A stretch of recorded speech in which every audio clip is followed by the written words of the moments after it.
Bienvenido, Fernando. Muchas gracias, Txell. Bienvenido a Jaula Abierta. Gracias por aceptar mi invitación. Nada, encantado. Además, bueno, luego hablaremos de esto, pero eres probablemente la persona que más ha impulsado que esto esté ocurriendo, que Jaula Abierta sea una realidad, Bueno, así que... Me alegro, yo creo que es un proyecto muy bonito y yo creo que solo necesitas un pequeño empujón. Sí, luego hablaremos de cuál fue ese y no podías faltar. Así que, bueno, por presentar el tema, te he invitado para hablar del efecto Pigmalión, que aunque algunas personas quizá no lo conozcan, pues todo el mundo va a ver que le afecta, que esto nos viene afectando a todos desde que nacimos y hasta que muramos, en todas las relaciones de nuestra vida, en todos los ámbitos y bueno, el interés es mayúsculo, así que vamos a ello.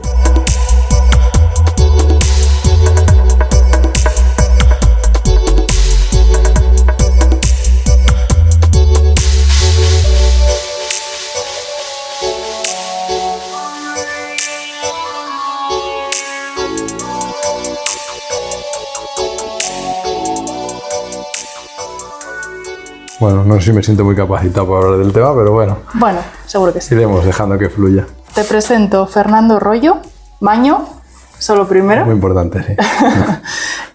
Ingeniero industrial, con una dilatada, hemos quedado en que podemos... Sí, casi 20 años. Sí, 20 años de experiencia en el sector de la automoción y los últimos 8 o 9 años gestionando una planta industrial.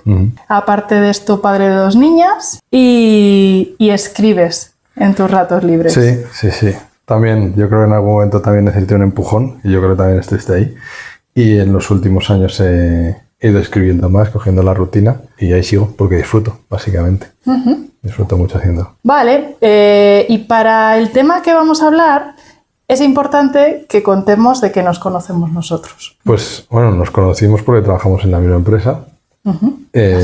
Hace ya muchos años, yo no lo ubico muy bien. Yo ya estaba, tú llegaste y recuerdo sobre todo tu último día. Eso es lo que recuerdo, porque dejabas la empresa para emprender un proyecto personal que me pareció la leche, el atrevimiento. No sé qué edad tenías tú en aquel momento. 26. Pero para mí, dije, joder, y me pareció súper valiente. Y recuerdo que tomamos un café y yo creo que fue probablemente el motivo por el que hoy estamos aquí. Sí, es curioso porque cuando estábamos hablando ahora de cómo nos conocimos, los dos recordamos ese café y llevábamos 3 años ya en la misma empresa. Sí, y habíamos colaborado en algunos proyectos. Sí, es verdad, estábamos en departamentos diferentes, yo estaba en recursos humanos, tú estabas en otro, pero fue en ese momento en el que yo creo que salió de ti decirme, oye, vamos a tomar un café, tal, me cuentas, y lo que percibí, fue justo lo que dices y es interés, o sea, curiosidad, ¿no? De qué vas a hacer, admiración, en plan de, joder, qué tía, y algo muy sano, ¿no? No tanto, porque oye, también puede ser como desde el cotilleo, ¿no? De a ver, ¿qué vas a hacer? No sé qué, sino de verdad muy sano, que a mí me sentó muy bien y me dieron muchas ganas de seguir en contacto. Sí, o sea, siempre es interesante saber, ¿no? Lo que va a ir haciendo cada uno, pero, o sea, yo me acuerdo que lo que percibí en aquel momento es, por tu parte había también muchas dudas, o sea, era un momento de, bueno, doy este paso, pero hacia un potencial triunfo o abismo todo a la vez. Sí, recuerdo que te veía perfectamente capaz de hacerlo y estaba convencido, ¿no? Porque fue algo así como, bueno, siempre puedo volver a esta trayectoria de recursos humanos que habías tenido hasta ahora, sea en esta empresa o en otra, pero bueno, voy a probar y estaba convencido de que no habría vuelta atrás, sí. Y ahí hablabas del tema que nos ocupa y es cómo me veías tú. Y para mí fue evidente el cómo me estabas viendo tú y me dio mucho impulso, mucho ánimo, que iba a decir que una persona como tú, bueno, que tú en particular creyeras en mí. Bueno, gracias. Yo creo, a ver, es que creo que eso es muchas veces la clave, que a veces necesitamos desde fuera, ¿no?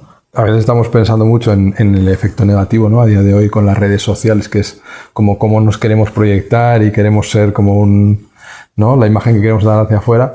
Y esto es al revés, es desde fuera nos viene una mirada que nos eleva, ¿no? Que nos dice, oye, eres capaz de hacer más. O sea, para mí hay veces que nos metemos bueno, yo me he dedicado siempre a esto, en este sector o en este tipo de departamento, con esta misma empresa o en esta misma función, y nosotros mismos nos vamos acotando el terreno, ¿no? Nos vamos viendo capaces de hacer menos, y a veces es sacar un poco la cabeza y recibir esa mirada desde fuera que alguien te dice, no, yo te veo capaz de asumir este proyecto o de coger este nuevo rol o de hacer algo diferente o de cambiar de sector. Y esto en el mundo de la psicología está muy estudiado, y es esto que comentaba del efecto Pigmalión, que es la influencia de las expectativas del resto de personas no solo en nuestro comportamiento, ¿no? Sino en lo que dices, también en nuestras aspiraciones, en nuestra propia imagen de nosotros mismos,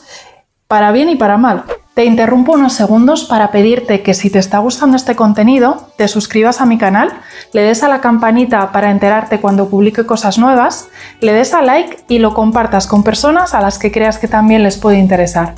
Gracias, y te dejo seguir disfrutando del episodio. Yo recuerdo ahí una anécdota que no sé si viene al caso, pero me acuerdo que un amigo cuando éramos, no sé, no teníamos 15, 16 años, me acuerdo que decía una frase de eres un esclavo del que dirán. Y es una frase que siempre me ha quedado, y es verdad que es el siempre estar pensando un poco el tratar de cumplir las expectativas de otros, tanto o dejar de hacer cosas porque piensas que otro no va a estar de acuerdo.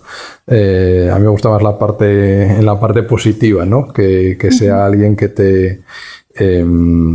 o que seamos capaces de ver en otros el potencial que tienen, ¿no? Y de expresárselo, porque muchas veces es importante que la persona lo reciba, ¿no? Y en el ámbito laboral, que tú has sido responsable de la gestión de muchos equipos y de muchas personas, ¿cómo has vivido y cómo trabajas con esta parte? Bueno, yo creo que es... claro, hay una parte fundamental que es conocer a los equipos, conocer a las personas, la escucha, saber sus preocupaciones, sus aspiraciones, y luego el aportarles esa mirada de que hablamos de confianza, de para adelante, que yo te creo capaz, ¿no? Hay veces que eso no... ni siquiera hay que expresarlo, ¿no? Que se ve, y es que dándole respaldo, dándole responsabilidades, metiéndole en proyectos que a lo mejor de inicio hay personas que no entienden muy bien, pues este movimiento es un poco lateral, no termino de entenderlo, y bueno, luego al cabo de los meses a lo mejor han venido igual. Yo en ese momento no lo veía, y la verdad que eso pues es gratificante, como no es una persona que gestiona personas, el ver que las personas de tus equipos o laterales se desarrollan, crecen y has podido de alguna manera influir, pues es muy gratificante.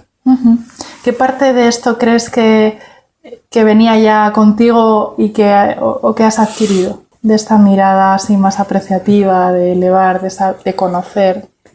Como hablabas antes, la experiencia te lo va dando poco a poco. No sé cuánto llevas. Yo creo que hay una parte que creo que llevas de afinidad por las personas y en la escucha, y otra que vas aprendiendo y que vas sabiendo dónde una persona te está diciendo que no, y en realidad ese no es un no me atrevo. Y pues poco a poco vas aprendiendo a gestionar ese tipo de situaciones, ¿no? De por qué una negativa, o que a lo mejor hay personas que necesitan que se lo pidas de una determinada manera, o que le des el protagonismo de una manera diferente a otros, o que al revés, o sea, que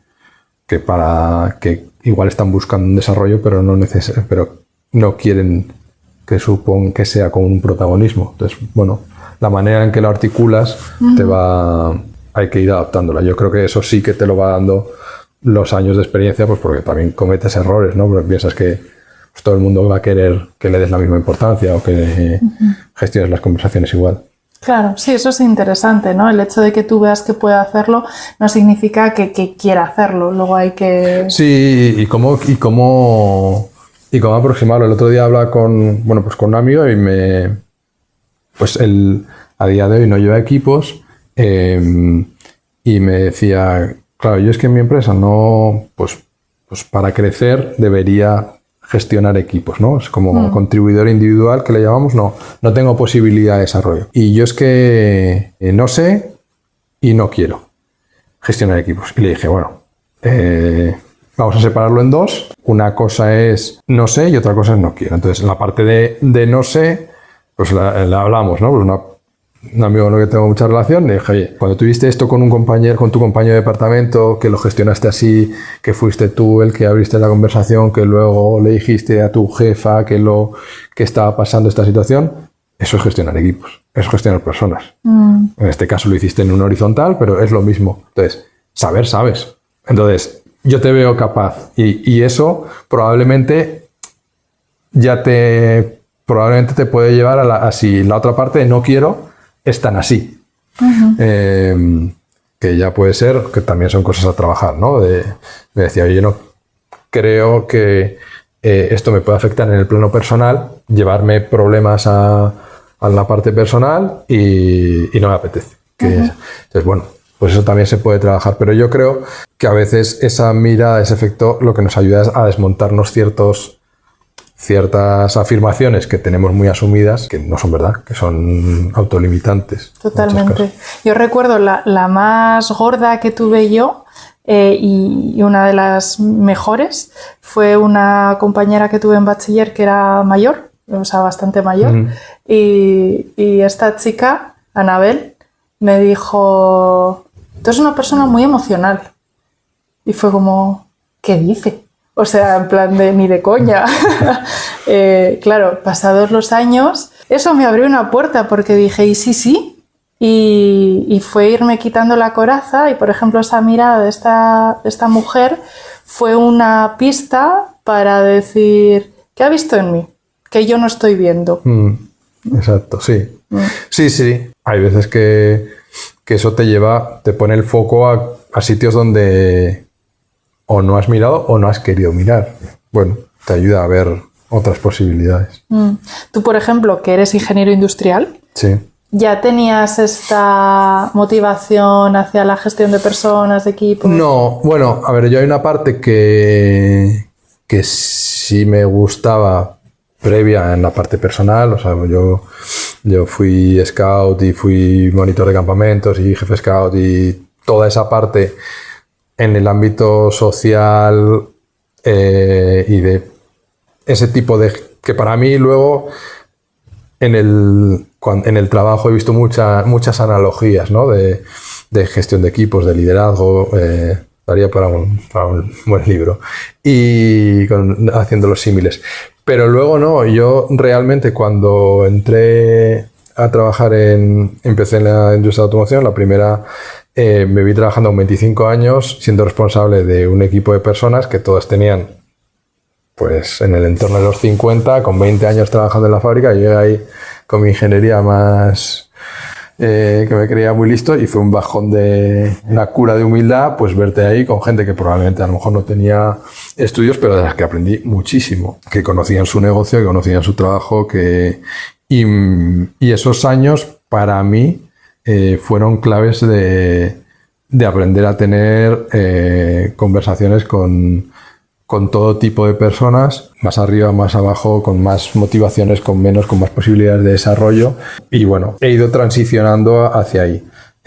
Y luego, en la medida de lo posible, luego una época en la que no tuve equipo, luego ya fui creando mi equipo, sí he ido tratando de ir enfocándome ahí. Entonces, siempre que puedo, trato de que la parte fundamental sea el desarrollo de mi equipo, porque considero que es donde luego me va a permitir llegar a hacer muchas más cosas, ¿no? Del contenido que es responsabilidad de mi área.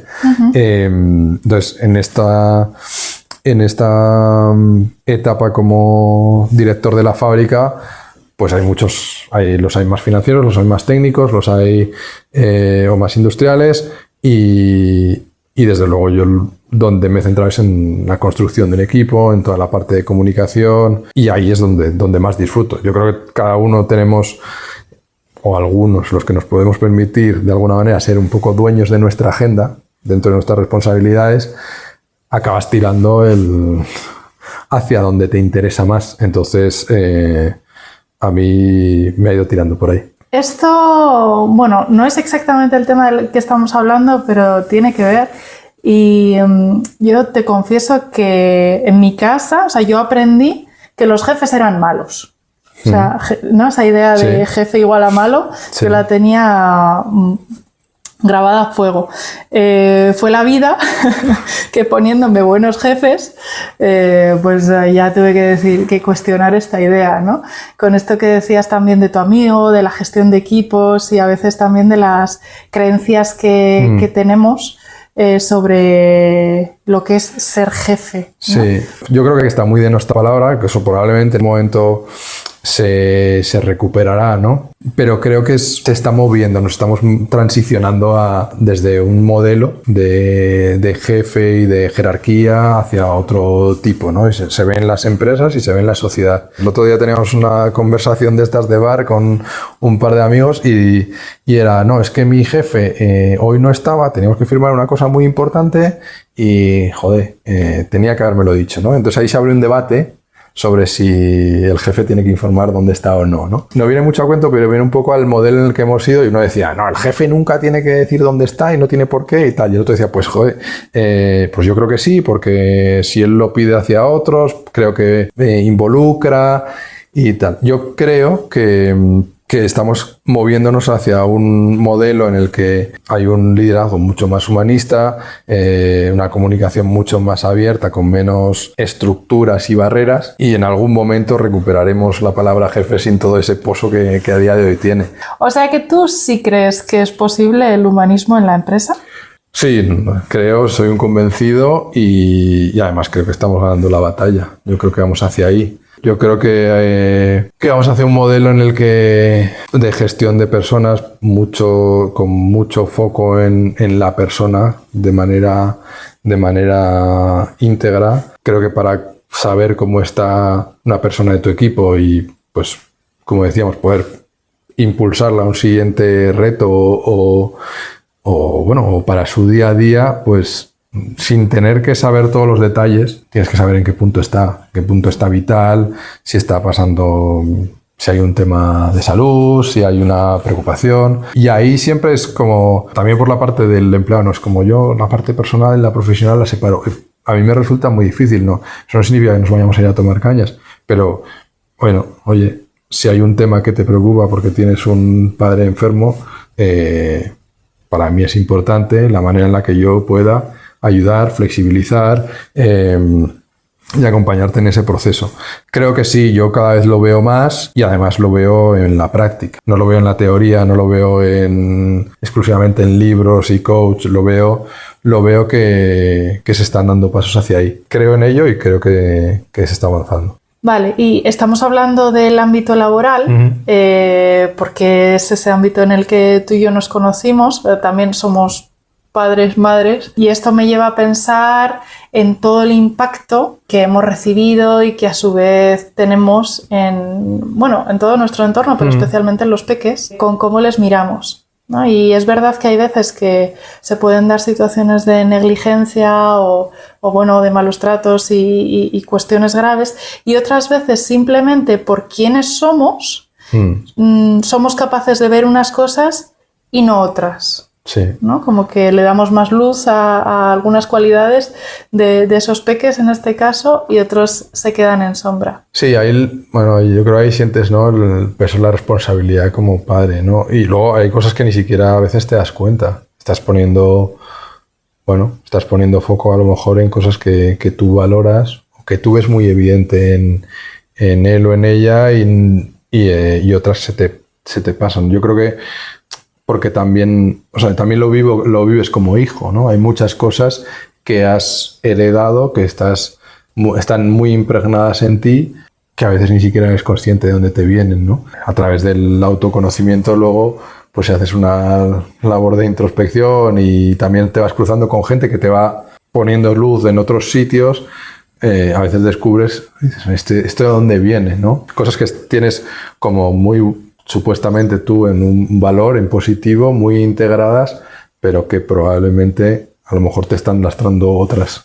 Sí, muchas veces por lealtades, ¿no? Y que está totalmente muy, muy automatizado. Entonces, bueno, también qué importante a veces no se puede elegir, pero ir intentando estar en los lugares adecuados, en el sentido de con las personas que te miran bien. Y cuando pensaba en nuestra charla, ¿no? Y pensaba en esto de que te miren bien, pensaba, es tan importante que vean tus capacidades como que vean tus sombras, digamos, entendido como la parte no tan bonita o las limitaciones, y que las vean con cariño.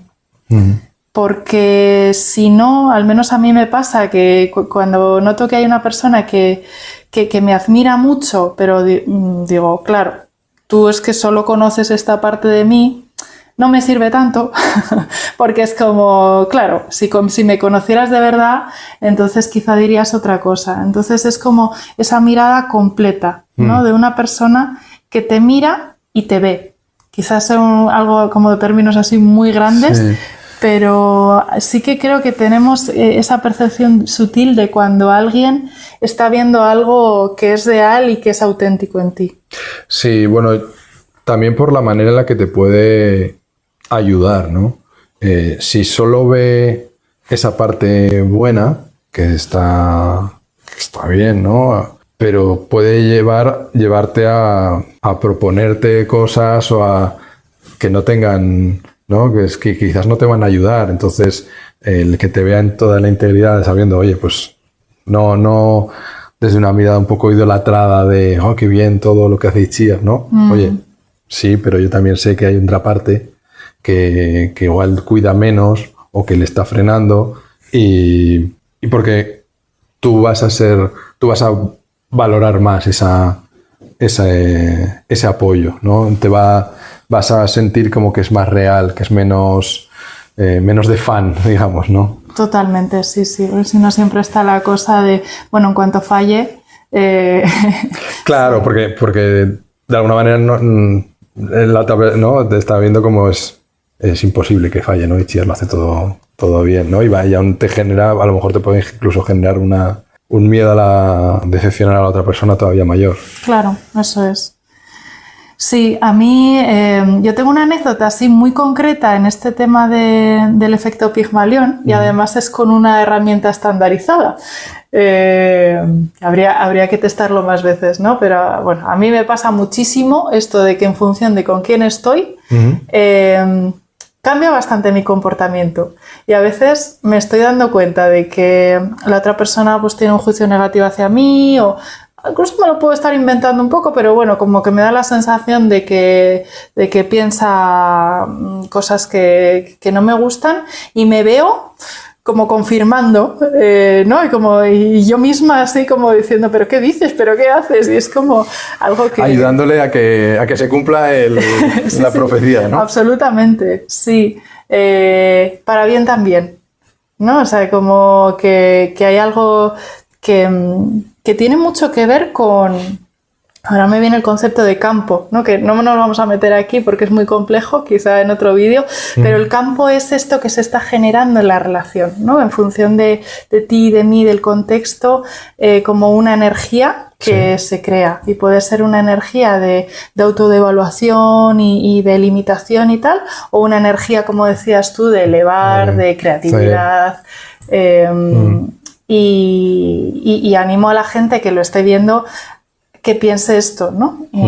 Que se dé cuenta. Sí, yo creo que eso lo vas notando con los años. Te vas cruzando con personas que de repente dices, oye, no sé qué está pasando, pero yo afortunadamente creo que lo noto más en lo positivo.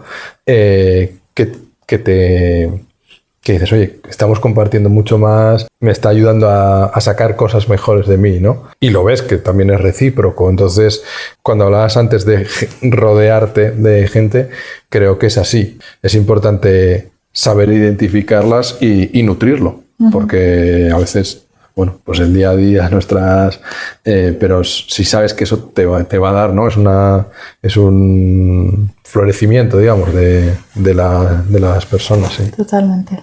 Y me he ido antes por las ramas, y lo de las herramientas estandarizadas que decía es porque yo en la universidad, en una de estas asignaturas de test de inteligencia, hicimos uno en particular, y bueno, o sea, yo en la universidad ahí sí que estaba florecida máximamente.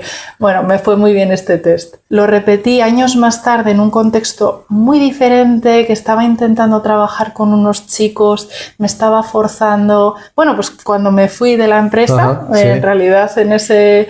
interín Sí, probé varias cosas, y esta era claramente una cosa que no era para mí. Ajá. Y que en este campo, con estos chicos, yo me sentía muy inferior. Pues... el test lo reflejó. Sí, tuve que hacer este test, además, y fue como... muy mal. Muy mal, no recuerdo, pero... Claro, además, al ser el mismo test, dije, jolín... Un test que supuestamente mide... Inteligencia general. Hechos objetivos. Efectivamente, por esto, ¿no? O sea, es como esto te da un dato y es como, bueno, ¿cómo puedes sacar esta nota tan alta en aquel momento y esta nota tan baja en este momento, ¿no? Y es como, bueno, dentro del objetivo hay luego todo este efecto Pygmalion, expectativas, contexto, mi estado emocional, estado vital, ¿no? Muchas cosas que estaban influyendo en esto. Es curiosísimo, ¿eh? Porque, claro, además... ¿no? Siempre tratamos, ingenieros más todavía, de ir a objetivar y ahí es donde te das cuenta de cómo el contexto, las personas con las que te rodeas, de lo que te alimentas, ¿no? De lo que lees, de lo que ves, te va enriqueciendo o te va empobreciendo, ¿no? Sí. Totalmente. Y al hilo de esto, ya para ir cerrando, no quiero cerrar sin hablar de cómo, después de coincidir profesionalmente en la misma empresa, después de ese café, hemos seguido en contacto, sí en el ámbito profesional, pero también, yo me acuerdo cuando me contaste por primera vez que tú escribías, que no me sorprendió en absoluto. Fue como, obviamente. Sí, bueno, la verdad que era una cuestión que era casi como proscrita para mí, o sea, una cosa que siempre había querido hacer, que de alguna manera me estaba negando, pues también un poco por esas cosas pues que nos pensamos y que nos autolimitamos, ¿no? Es como, bueno, si no voy a escribir la mejor novela zaragozana del mundo, ¿no? La gran novela zaragozana, pues para eso no escribo nada. Y luego pues hubo un día, pues también precisamente a raíz de un curso de autoconocimiento que me hizo mucho bien, que una de las cosas que dije es, oye, esto tengo que hacerlo. Además, el símil que me dije fue tan absurdo como, oye, es que hay un montón de gente que va a jugar una pachanga de pádel o un partidillo de fútbol los domingos y no aspiran a ganar el mundial, simplemente aspiran a pasárselo bien. Y entonces ahí fue un clic que dije, pues oye, vamos a escribir y luego ya veremos si lo damos a leer o no. Y el hecho de hablarlo te va ayudando a conciencia y a ser un poco más, a ponerlo encima de la mesa, a crearte tu propia visión de, oye, es que una de las cosas que soy es no escritor, pero una persona que escribe en sus ratos libres, ¿no? Y ahí una vez más te ayudan, el resto te ayudan, simplemente con el hecho de, oye, ¿qué tal vas? ¿Estás escribiendo? Ya está, te está ayudando. Eso es, y con compartirlo, ¿no? Sí. Que lo lean. Sí. Y yo recuerdo que de ahí salió también probablemente un poco este vídeo, este podcast, este formato, ¿no? De Jaula Abierta, que era la reflexión que yo nunca me había hecho, que me preguntaste ¿por qué escribes? Sí. Y yo te dije, joder, porque me gusta escribir. Y entonces tú me dijiste otra cosa totalmente distinta. Sí, yo te dije, creo que yo lo que quería era compartir ideas. Exacto, ¿no? Claro. Y yo, bueno, sobre todo, hay algunas veces que tiro más hacia reflexionar algunas cosas profesionales, pero hay otras en las que lo que aspiro es a escribir algo de narrativa que es totalmente distinto, ¿no? Pero sí que nos nos unió, yo creo que en estos últimos años, precisamente en ese compartir, en ese campo que decías, que no sabía lo que era, nos hemos ayudado a que haya ido desarrollando, ¿no? Sí, así en ese ámbito más creativo. Y es bonito, ¿no? Como que hablábamos de lo laboral al principio, pero que en las relaciones que emergen en el ámbito laboral hay mucha riqueza también de muchos tipos, y luego además pueden ir transformándose en las diferentes etapas que vamos viviendo. Sí, absolutamente. Yo creo que a lo largo de la vida nos cruzamos con un montón de gente. Hay veces que cuando haces un cambio profesional, pues inevitablemente pierdes a unos, sigues manteniendo el contacto con otros, y hay veces que redescubres personas por el camino. Vas encontrando afinidades. Así es. Y sí, en esa conversación que tuvimos, en esa reflexión de, oye, ¿y tú para qué escribes? Y tú me decías, bueno, pero entonces si es para compartir ideas, ¿podrías hacerlo hablando o de otra manera? Y yo te vine a decir, pues sí, igual hasta me gusta más. Sí, claro, claro, yo lo veía porque, bueno, primero porque pues probablemente llegará al alcance de más personas, puedes estructurar tus ideas de una manera diferente, a lo mejor que simplemente con un artículo, con una entrada en un blog, puedes utilizar otros recursos de imagen puedes hacer un formato entrevistas. Me pareció curioso que tú estabas inicialmente en un marco mental de escribir, que probablemente a lo mejor venía, ¿no?, pues también de esas cosas que tienes ancladas, de oye, para expresar ideas el formato es un libro, ¿no? A lo mejor venimos todavía, tú menos, pero yo de esa generación. Bueno, yo también, y no lo descarto, ¿eh? Yo ahí lo tengo como esto de plantar un árbol, escribir un libro, y lo tengo, ¿no? Pero desde el placer. Para mí la clave también en esa conversación que teníamos era que a mí me quedó muy claro que tú escribías porque disfrutabas de escribir. Sí. Y yo me estaba planteando el escribir como... Y te estaba una tortura. Un poco, ¿no? Como una obligación de tienes que hacerlo por aquí. Y entonces ya cuando recogí el propósito de base y abrí, ¿no? Como, oye, es que de repente esto del podcast, el formato audiovisual a mí me encanta, es algo que consumo, que me llega muy bien, que de repente me permite también explorar mi propia voz, mi imagen, no sé, aprender como, pues esto, ¿no? Como otros mundos, ¿no? Sí. Y lo vi claro, y yo creo que poco después, pasando a Zeus, te mando un audio y te dije, Fernando, que sepas que el próximo año, o no sé cómo vamos a grabar un episodio de mi próximo podcast, porque después de nuestra conversación he decidido que voy a hacer un podcast. Sí, y en ese momento pues pensé lo mismo que hoy, no sé de qué narices quieres que hable yo, pero si a ti te ayuda para tu proyecto, cuenta conmigo que ahí estaré. Pues muchas gracias. No te voy a dejar que te escapes. Y la última pregunta que me has propuesto tú para el podcast, que es, oye, ¿por qué no preguntas a tus invitados al final esto de...? Es que me pareció muy, muy buena en el... Con Joaco salió. Sí. ¿Cuál es tu jaula? ¿Cuál es tu jaula? Me pareció que te la tiró así muy resuelto, y bueno, la verdad que soy un consumidor de podcasts y me gustan los que tienen una cierta estructura, y creo que te la dejo ahí votando. Pues yo creo, lo hablaba antes, hay un punto de la jaula que es el esfuerzo. Yo lo valoro mucho, pero creo que al final me